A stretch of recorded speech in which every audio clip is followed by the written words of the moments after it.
Hey guys, they weren't the main characters, but they hurt us more than any lead ever could. With only a brief appearance, they left behind unforgettable names.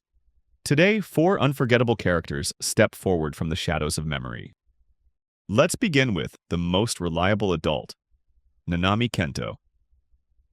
In the cursed and chaotic world of Jujutsu Kaisen, Nanami Kento doesn't shine the brightest. He's not hot-blooded like the protagonist, nor does he shout his beliefs. He's just an ordinary man who returns to the battlefield after work. He once said, "I hate working overtime." But even though he could have walked away from it all, he always chose to stand in front of the young ones. You think he's cold? In truth, he's the softest of them all. When Itadori was lost, Nanami was the one who pulled him back. In the most dangerous moments, he stayed behind. He wasn't the strongest sorcerer, but he was the most reliable adult. His death wasn't just a loss of power. It was the world losing someone truly warm and mature. Next comes the bravest officer, Jinpei Matsuda. In Detective Conan, Jinpei Matsuda was on screen for barely 10 minutes. Yet he remains one of the most unforgettable pains in fans' hearts. A bomb disposal expert, he always faced the ticking clock alone, choosing to protect others from the blast.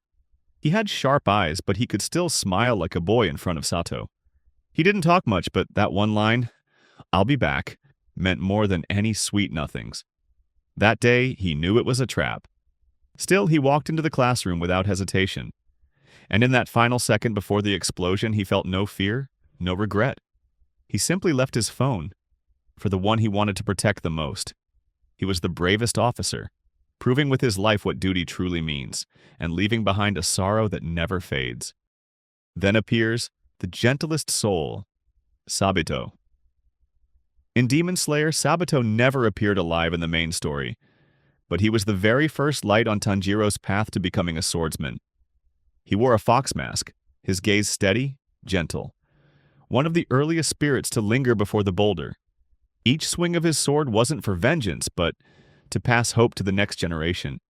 He couldn't split the boulder in life, but in death, he stood behind Tanjiro again and again, deflecting blades that would have ended another life. His will was never about revenge, only the wish that no one else would have to die. Though few remembered his name, he never stopped protecting growth and justice. He was the gentlest soul, disappearing into the snow, yet forever living in that early spring memory. And finally, the loneliest hope, Kaworu Nagisa. In the cold, cruel world of Evangelion, Kaworu Nagisa was a single moment of warmth in a frozen sea. He was an angel and a dream of humanity. He held human emotions but never had a place to belong. When Shinji was at his loneliest, Kaworu reached out his hand. That one line, "It's good that you're alive," was enough to save a broken boy and enough to break us for who he was. He knew his fate. He understood the cost of betrayal, but still, he smiled and let the light consume him. He was the loneliest hope, the one in Eva who felt the most divine and the most human. They didn't appear much, but they now live permanently in our memories. Their names carry regret, emotion, and everything we still can't let go. Who do you remember?